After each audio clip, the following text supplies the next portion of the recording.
یہ P D M کی ساری جماعتوں کو ہوا. ایک نلائق اعظم جس کو کہتے تھے یہ شہباز سپیڈ ہے، یہ شہباز سپیڈ اوور سپیڈ بن گئی، جس نے ہر چیز کو تباہی اور بربادی کے دہانے کے اوپر لا کے کھڑا کر دیا.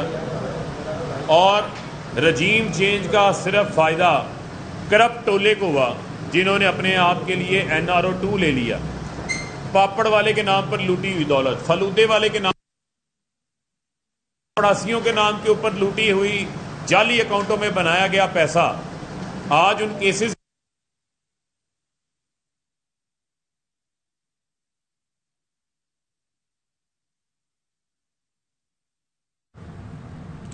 فیصل آباد میں پاکستان تحریک انصاف کے رہنما فاروق حبیب نیوز کانفرنس کر رہے تھے. ان کی جانب سے کہا گیا کہ ہمارے دور میں مہنگائی کنٹرول میں تھی اور پیٹرول کی قیمت بھی کم تھی. کہا گیا تھا کہ عمران خان کو نہ ہٹائے تو پاکستان کو قیمت چکانا پڑے گی. فاروق حبیب کی جانب سے کہا گیا کہ ملکی مفاد میں روس سے رابطہ کیا گیا تھا، ذاتی مفاد میں رابطہ نہیں کیا گیا تھا. پاکستان تحریک انصاف کی جانب سے انہوں نے مزید کہا کہ اس حکومت میں مہنگائی کا 50 سال کا ریکارڈ اب تک ٹوٹ چکا ہے. فاروق حبیب کی جانب سے کہا گیا کہ لوگ بجلی کے بل ادا نہیں کر سکتے، جس کا بل 20,000 آتا تھا اس کا آج 50,000 آ رہا ہے. کنسٹرکشن کا کاروبار رک گیا ہے. کسان اسلام آباد میں اس وقت احتجاج کر رہے ہیں. انہوں نے کہا کہ شہباز شریف سپیڈ اوور سپیڈ بن گئی ہے. شہباز شریف سپیڈ نے ہر چیز کو تباہ کر دیا ہے. فاروق حبیب جو کہ فیصل آباد میں موجود ہیں، پریس کانفرنس کر رہے ہیں. ان کی جانب سے کہا گیا کہ زراعت کا شعبہ 4% پر ترقی کر رہا تھا، ملک میں انڈسٹری لگ رہی تھی، کنسٹرکشن سیکٹر چل رہا تھا. ہماری حکومت میں انہوں نے کہا کہ صحت کارڈ اور لوگوں کو قرض بھی فراہم کیا جا رہا تھا. ساتھ ہی ساتھ ان کی جانب سے یہ بھی کہا گیا کہ کہتے تھے کہ سائفر جعلی ہے، اس کی حقیقت اب سامنے آ چکی ہے. کل پاناما رانی کہتی ہیں کہ عمران خان کو ابھی تک گرفتار ہو جانا چاہیے تھا. آپ کی خواہش پہ عمران خان نے گرفتار ہونا ہے. کان کھول کے یہ بات سن لیں، عمران خان جو ہے وہ 22 کروڑ عوام کی ریڈ لائن ہے. عمران خان کی طرف جو قدم آگے بڑھیں گے تو پھر اس کے ذمہ دار بھی آپ لوگ ہوں.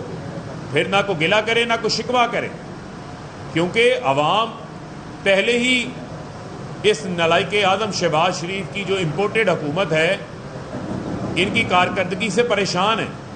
اور یہ بات میں واضح کرنا چاہتا ہوں کہ آج جو کابینہ کا فیصلہ کیا کہ سائفر کی تحقیقات جو آڈیو لیک آئی ہے اس کی FIA کرے گی. عمران خان نے آڈیو لیک میں کون سی ایسی بات کی جو بات انہوں نے پبلک میں نہ کی ہو؟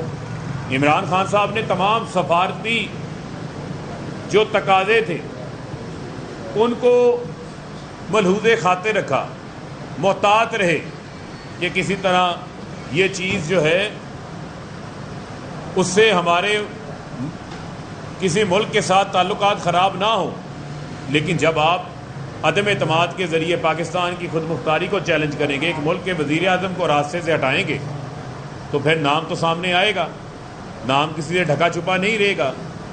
ہم نے یہ مطالبہ بہت پہلے کیا کہ سپریم کورٹ کے تحت ایک انڈیپینڈنٹ آزاد کمیشن اس سائفر کی تحقیقات کرے کہ سائفر یہ سازش ہوئی تو اس سازش کے پیچھے کون تھا.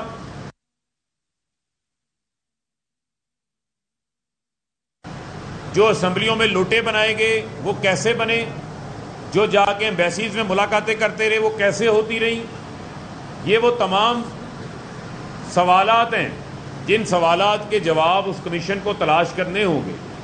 FIA کی تحقیقات ایسے ہی ہے جس طرح رانا ثناء اللہ کو بٹھا دیا تحقیقات کے اوپر. وہ کیا تحقیقات کریں گے؟ جو کہ عمران خان کی مقبولیت سے خوفزدہ ہیں، جو کہ چاہتے ہیں کہ عمران خان کو کبھی ٹیکنیکل بنیادوں پہ ناک آؤٹ کر دو، جو الیکشن سے راہ فرار اختیار کر رہے ہیں، جو عمران خان کی عوام میں مقبولیت دیکھ کے جن کی کانپیں ٹانگ رہی ہیں اس وقت خوف زدہ ہیں.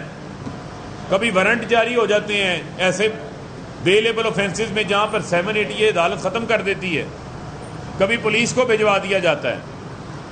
لیکن میں ان کو یہ بتانا چاہتا ہوں کہ عمران خان نے ساری زندگی مقابلہ کرنا ہی سیکھا ہے، اور خان صاحب نے اب ان کو تھکا بھی دیا ہے اور اب ان کو رلا بھی دیا ہے. کل مریم بیٹھی اپنے انکلوں سے جو ہے وہ گلہ شکوہ کر رہی تھی، یعنی کہ ان کے اندر انتقام بھرا ہوا ہے. ایک طرف عوامی فلاح کا منصوبہ ایک آڈیو لیک آتی ہے، کہتے ہیں چچا کو کہتی ہیں صحت کارڈ بند کر دو، جس سے 10 لاکھ روپے میں مفت عام آدمی کا علاج ہو رہا ہے۔ چچا بھی کہتے ہیں کہ صحت کارڈ فنڈ کا بہانہ بنا کے میں بند کر دوں گا۔ یعنی عوام کا ان کو کوئی احساس ہی نہیں ہے۔ اسحاق ڈار نے ملک میں آنا ہے، آڈیو لیک میں آتا ہے شریف کے ذکر کلاشن کے ذریعے، آڈیوز کے ذریعے، ویڈیوز کے ذریعے بلیک میل کرتے رہے ہیں لوگوں کو۔ اب بھی یہ اس قسم کے فیصلے لینے کی کوشش کرتے ہیں، تو میں یہ سمجھتا ہوں کہ ہم نے رول آف لاء کے لیے ہمیشہ بات کی ہے، پاکستان میں آئین اور قانون کی حاکمیت کے لیے بات کی ہے، اور یہ بات میں سمجھتا ہوں کہ اب بڑی واضح ہو گئی ہے کہ اس امپورٹڈ حکومت کو اب گھر بھیجنا لازم ہو گیا۔ اس امپورٹڈ حکومت کا ایک ایک لمحہ پاکستانیوں کے لیے بڑا بھاری گزر رہا ہے، اور یہ بات بھی واضح ہے کہ ہم نے اپنی تمام پاکستانیوں کو تیاری کی کال دے دی ہے۔ خان صاحب کی حتمی کال کا جو ہے وہ انتظار ہے۔ جیسے ہی وہ حتمی کال آئے گی تو پھر یہ اسلام آباد کے اندر بیٹھی کرپٹ ٹولے کی حکومت جو ہے، جو کہ انتقامی کارروائیاں کرنا چاہتی ہے، جن کی کانپیں ٹانگ رہی ہیں، جو کہ قانون کا غلط استعمال کر رہے ہیں، جو غیر قانونی اقدامات کر رہے ہیں، ان کی مشکلات کے اندر جو ہے وہ اضافہ ہوگا۔ اور پاکستان کے اندر جو معاشی تباہی آئی ہے، جو پاکستان کے اندر عدم استحکام ہے، سیاسی عدم استحکام ہے، اس کا میں آج پھر ان کو یہ کہہ رہا ہوں کہ واحد حل صاف اور شفاف انتخابات، جس کی طرف جو ہے وہ ہمیں آگے بڑھنے کی جو ہے وہ ضرورت ہے۔ اور یہ ایف آئی اے کی تحقیقات کو ہم مسترد کرتے ہیں۔ تحقیقات ہونی چاہیے تو سائفر کی ہونی چاہیے، اور سپریم کورٹ کے تحت، چیف جسٹس آف پاکستان کے تحت ایک اعلیٰ سطح کا کمیشن بنے، جس کی اوپن میڈیا کے سامنے ہیئرنگ ہو، تاکہ کوئی چیز جو ہے وہ ڈھکی چھپی نہ رہے، تاکہ کوئی اس کی کارروائی کو باہر بیٹھ کے مینوپولیٹ نہ کر سکے۔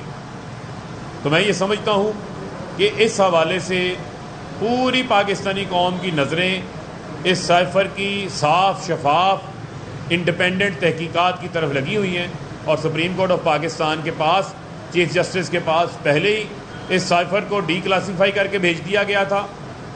صدر مملکت جناب ڈاکٹر عارف علوی صاحب کا خط بھی موجود ہے، اور جب یہ حکومت اپنے تابع ایف آئی اے کو انتقام کے لیے استعمال کرے گی تو ہم اس قسم کی تحقیقات کو کسی صورت بھی جو ہے وہ قبول نہیں کریں گے۔ جی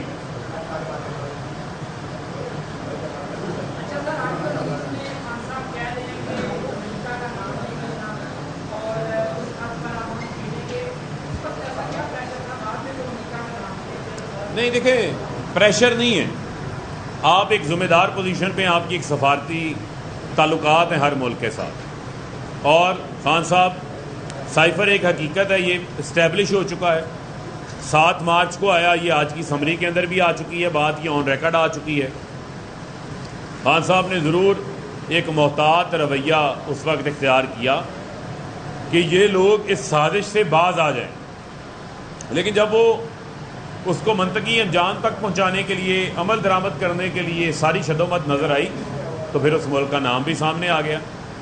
اور جب اتنی بھری میٹنگ کے اندر چیزیں ڈسکس ہوتی ہیں تو پھر چیزیں باہر بھی آ جاتی ہیں، تو یہ کوئی ایسی بات نہیں ہے۔ اور دنیا کے اندر ایسی بے شمار چیزیں موجود ہیں، بے شمار ایسے ممالک موجود ہیں جہاں پر انہوں نے اقتدار چینج کرنے کے لیے، رجیم چینج کرنے کے لیے کام کرتے رہے، تو یہ کسی سے کوئی ڈھکی چھپی چیز نہیں ہے۔ بجائے میں کہتا ہوں کوئی بھی وزیر اعظم ہوتا پاکستان کا، لیکن کسی غیر ملک کو یہ جرت نہیں ہونی چاہیے کہ وہ پاکستان